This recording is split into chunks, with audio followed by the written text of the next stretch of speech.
what is the importance of rubrics? How do rubrics help the students understand to achieve expected outputs, or it will be measured? Rubrics are multidimensional sets of scoring guidelines that can be used to provide consistency in evaluating student work. They spell out scoring criteria so that multiple teachers using the same rubric for a student's essay, for example, would arrive at the same score or grade. These are used from the initiation to the completion of a student project. They provide a measurement system for specific tasks and are tailored to each project. So, as the projects become more complex, so do the rubrics. These are great for students to let them know what is expected from them, and demystify grades by clearly stating, in age-appropriate vocabulary, the expectations for a project. By these, learners help see what skills should be developed and gained. Competencies are important to be monitored in order to help the students know what to develop more. Actually, determining a student's competency at a given task, however, requires more than a good activity. It requires a device or instrument to measure the skill. Typically, this tool is called a rubric. A rubric includes the specification of the skill being examined and what constitutes various levels of performance success. Constructing an appropriate rubric is central to meaningful performance-based assessment. What are the characteristics of good rubrics? Most rubrics consist of three basic items: objectives, performance characteristics, and points or scores, indicating the degree to which the objectives were met. Unlike more traditional tests, performance-based assessments do not have clear-cut right or wrong answers. Instead, there are degrees to which the student is successful or unsuccessful. Rubrics need to take those varying degrees into consideration. A rubric should be thought of as a rating to determine the proficiency level at which a student is able to perform a task or display knowledge of a concept. With rubrics, it is possible to define the different levels of proficiency for each criterion. When using any type of rubric, you need to be certain that our rubrics are fair and simple. Also, the performance at each level must be clearly defined and accurately reflect its corresponding criterion or subcategory. Rubrics need to be clearly defined what constitutes excellent, good, or poor work. Students need to be able to see exact expectations. Similarly, teachers need to be able to recognize those same characteristics. The guidelines should be consistent as well as clear, since this gives students some assurance that teacher will not engage in subjective grading. Good rubrics are defined by several features. First, they contain only observable behaviors and are phrased in positive rather than negative terms. The markers are specific. Example makes many errors should be makes more than 10 errors. Good rubrics do not ask students to do things they have not already been shown or taught. For example, do not ask students to use tenses which have not been taught or to use vocabulary and expressions that are beyond the scope of the unit they are studying or have studied. Good rubrics should allow for a clear demarcation between acceptable or passing behavior and unacceptable or failing performance. Grading rubrics or scoring rubrics are efficient and effective tools which allow for an objective and consistent assessment of a range of performances, assignments, and activities. These help establish and clarify the goals and expectations and provide opportunities for students to know whether they are veering towards the right track or not. But always remember that determining the type of scoring rubric to use ultimately depends on what and how the teachers plan to evaluate. The two most common types of scoring rubrics for performance-based assessments are holistic rubrics and analytic rubrics. The holistic rubric evaluates the overall performance in a qualitative manner. It gives an overall impression of the student's ability and often uses scales that are usually indicated by excellent, fair, good, or poor. Because of this, it is easier to use or to score because you don't need to examine all of the criterion or categories. However, the downside of this type of scoring rubric is that it does not provide a detailed information on the student's performance for each criterion. There wouldn't be much opportunities for feedback because the strengths and weaknesses of the students cannot be identified since the performance was graded as a whole. This type is best for getting a quick snapshot of the overall quality or achievement and for judging the impact of a performance. Moreover, this is most applicable in simple tasks or performances such as reading fluency, writing essays, or an analysis. And when there is no single correct answer or response, and the focus is on the overall quality, proficiency, or understanding of a specific content or skill. On the other hand, we have analytic rubrics. This type of scoring rubric breaks down the performance into different levels or categories and assign point values to each level. And in contrast to the holistic rubrics where performances are graded in a qualitative manner, here, points are totaled to derive a quantitative measure of performance. Each criterion is given an adequate spotlight since they are being assessed separately. Unlike the first type of scoring rubric, this type provides feedback and a detailed information about the student's ability. These feedbacks can help students identify their areas of strengths and weaknesses and hereby improve. The only downside or negative thing about this is that it takes more time to grade or score since each criterion is given attention. This type of rubric is best for judging complex performances involving several significant criteria and most applicable for problem solving or application assessments, because a rubric can list or include different categories for each component of the assessment that needs to be included. It is important to remember that a good rubric must assess not only the concept or skill but also what the students should learn based on the criteria. Also, we cannot say that one type of scoring rubric is better than the other because there are a lot of factors to consider, such as the type and needs of the students that you are going to assess and the skill, concept, or knowledge that you are planning to evaluate. Hello everyone, I am Charmaine Magsal, and today me and Bea de Matera will be discussing the components of rubric under the topic performance assessment. Let's talk about rubric design. In designing your rubric, the first thing you need to do is to identify the basic rubric components. Now, what are these basic rubric components? Number 1, we have the performance criteria. For number 2, we have the rating scale. And for number 3, we have the indicators of performance. This is an example of a rubric. On the left side, you can see the criteria, and it describes the key elements of a student work or product. At the top, the rating scale identifies levels of performance. And under each section of the rating scale, you can find the indicators. Now, the indicators provide examples or concrete descriptors for each level of performance. Now, let's talk about the first basic rubric component, the criteria. Criteria are the key elements of a project or task used to determine the success of students' performance.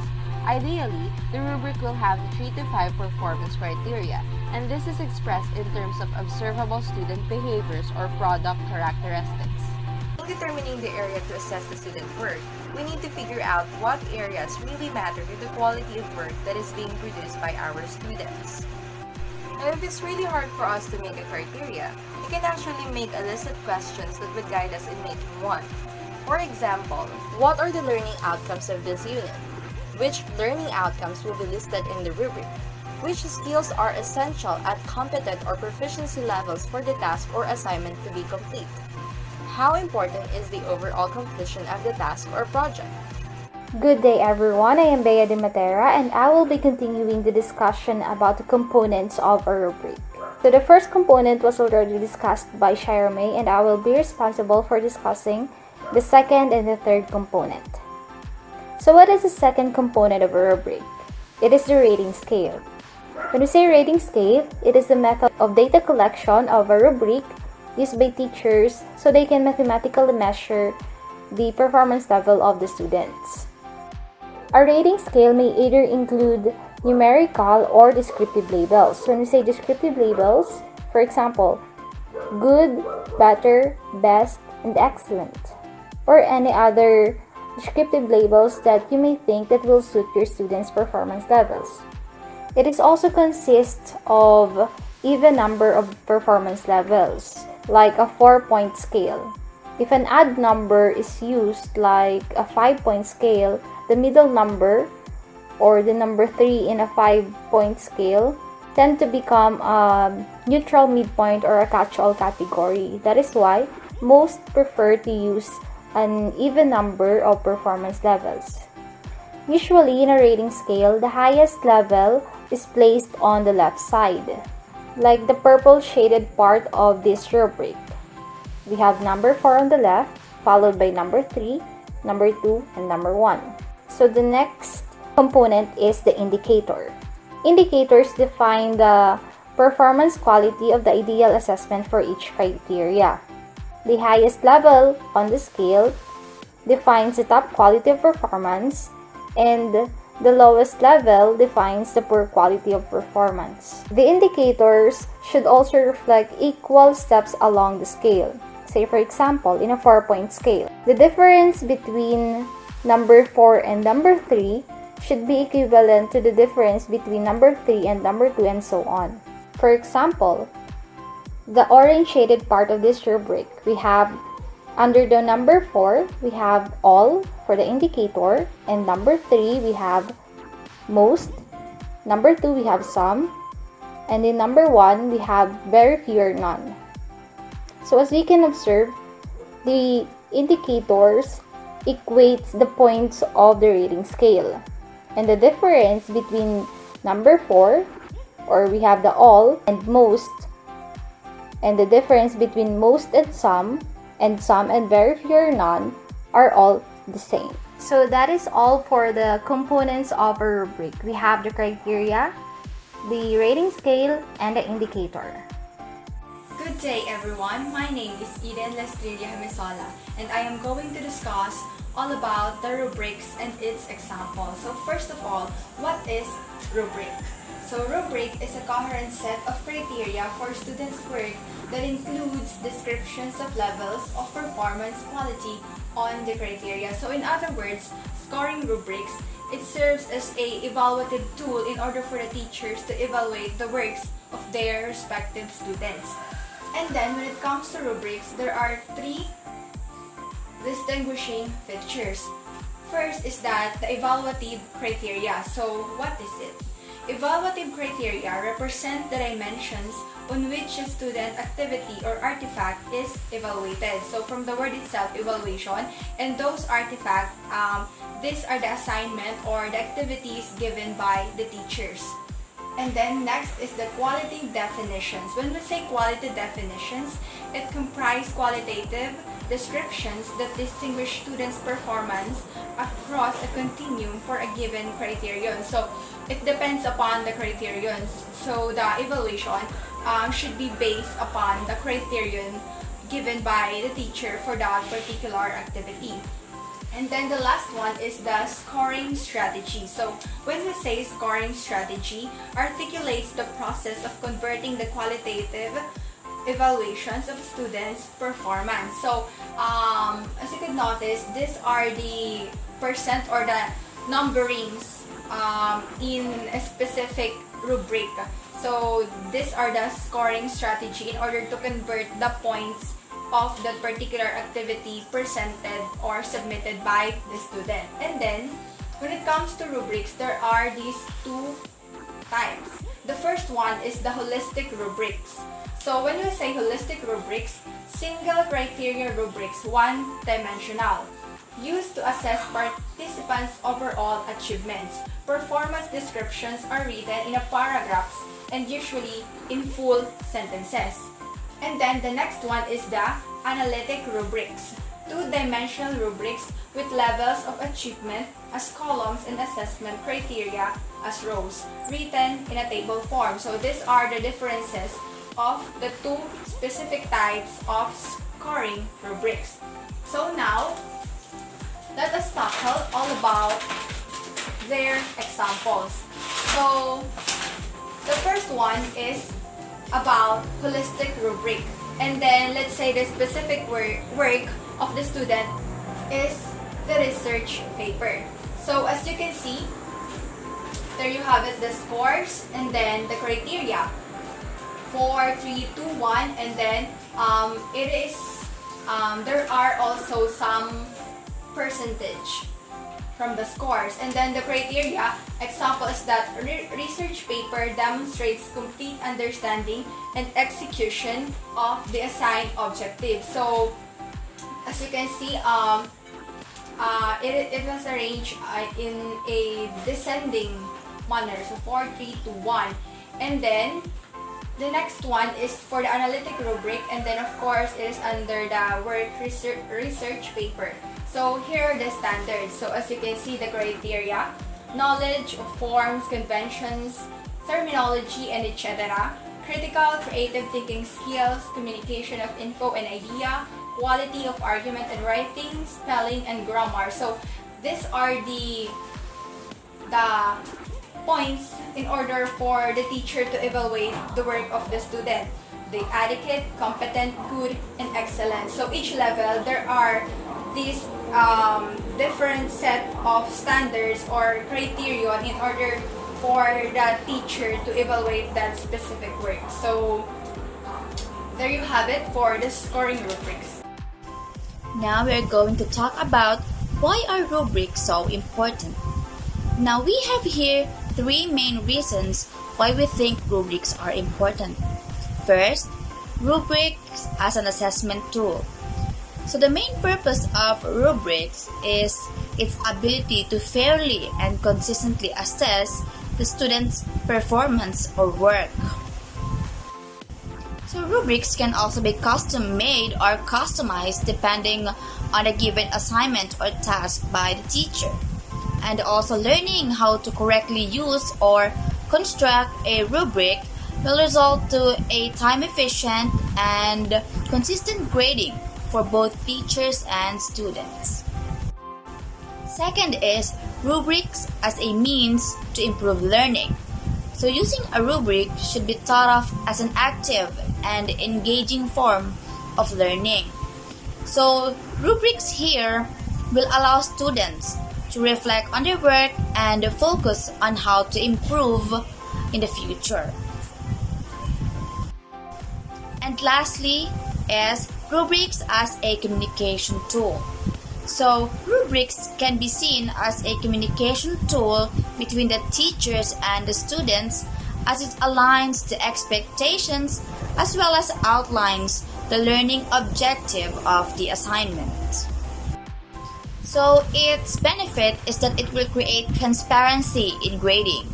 So grades now will seem less arbitrary if students can see what grades are based upon, especially if used in peer grading. So rubrics can be an asset in any classroom or at any education level, but it needs to be implemented correctly. So that's it for the importance of rubrics. So I hope you have learned something and have a great day. Good day. The final part in developing performance tasks is to interpret and utilize them. Interpretation and utilization of the performance tasks of students are often skipped due to time constraints. However, be reminded that this is the most essential part. On that note, piloting the task with students at the appropriate grade level and scoring students' responses will help us identify prompts and rubrics. On that note, piloting the task with students at the appropriate grade level and scoring students' responses will help us identify prompt and rubrics that need to be revised. If we want students to show evidence of knowledge and practices, we must ask for it explicitly in the prompt. As we scored students' samples for the final prompt, we will notice that students are able to demonstrate their ability to analyze data, but rarely included numerical data in their responses. In this case, surely there is something wrong the way either how the teacher taught the lesson or how students perceive or understand it. And we need to remedy this. We need to return back to the task itself and revise the prompts to specifically ask students to cite numerical data. We must remember that this kind of assessment is new for many students, so we need our expectations to be as clear and explicit as possible to give every student the best opportunity for success. While understanding of the design process is essential, we will also find that support and collaboration are integral parts of the process. Remember that designing performance tasks is as challenging as any process to undertake. Moreover, assessment of learning in the course of scoring, particularly in the interpretation and utilization process, must be a collaborative work of both facilitators and learners. To grasp the main concept of the given lessons, activities need to be measured in the evaluation part in order to be linear to the student's performance task. Generally, all of the aforementioned processes or parts of developing task performance is or are crucial, and so we seek for initiative to both students and teachers.